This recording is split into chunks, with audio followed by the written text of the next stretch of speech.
傍晚6點半，由鐵仔為大家報第一節新聞。海洋公園表示，為慶祝香港海洋公園保育基金成立31週年，特別推出港人限定優惠，只要居民持有嘅身份證號碼符合以下指定條件，就可以低至半價購買海洋公園門票，同家人朋友共度歡樂時光，欣賞優美嘅自然生態。只要所持有嘅香港身份證號碼含有3同1號碼，可以享有半價優惠；而持有香港身份證嘅號碼含有3或者1嘅號碼，亦都可以享有69折優惠。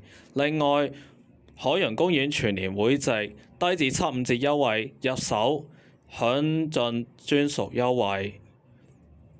使用營下倒數優惠，入手全年會籍嘅金卡或者優越卡，低至港幣833蚊，就可以全年無限次入園，一年享受食玩買優惠，玩轉海洋公園，同時亦都可以享有獨家水上樂園優惠，港幣49蚊，投靠初夏。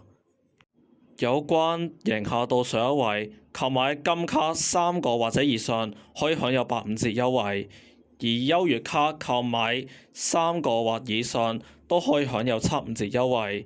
相關推廣會喺2026年4月30號開始至6月30日。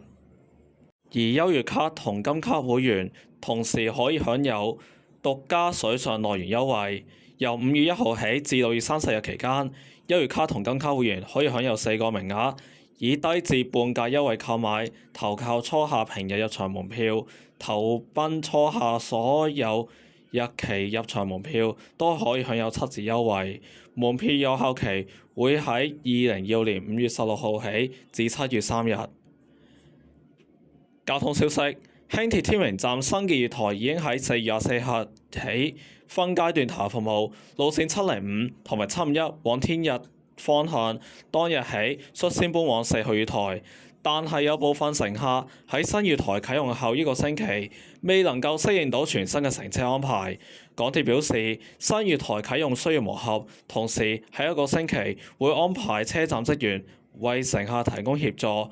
另外，由4月27日開始，逢星期1至5嘅平日上午繁忙時間，學校假期除外，會安排上午7點半至8點半開出751P 特別班次，由天榮站6號月台開去天水圍。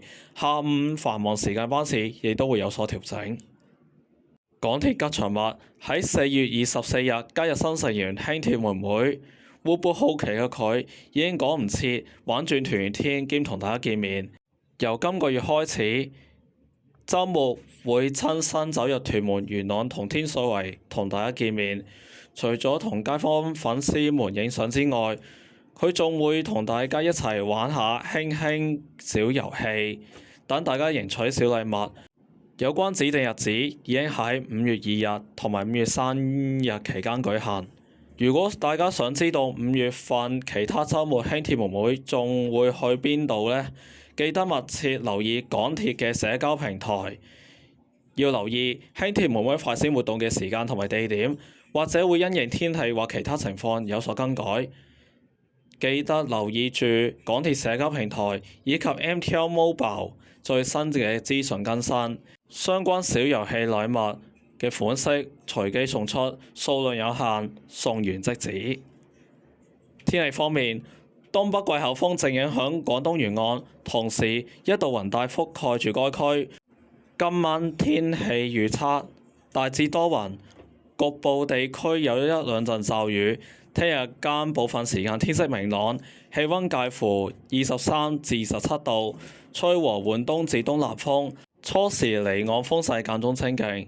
展望星期5天氣唔穩定，星期6仍然有幾陣驟雨，風勢頗大同手涼。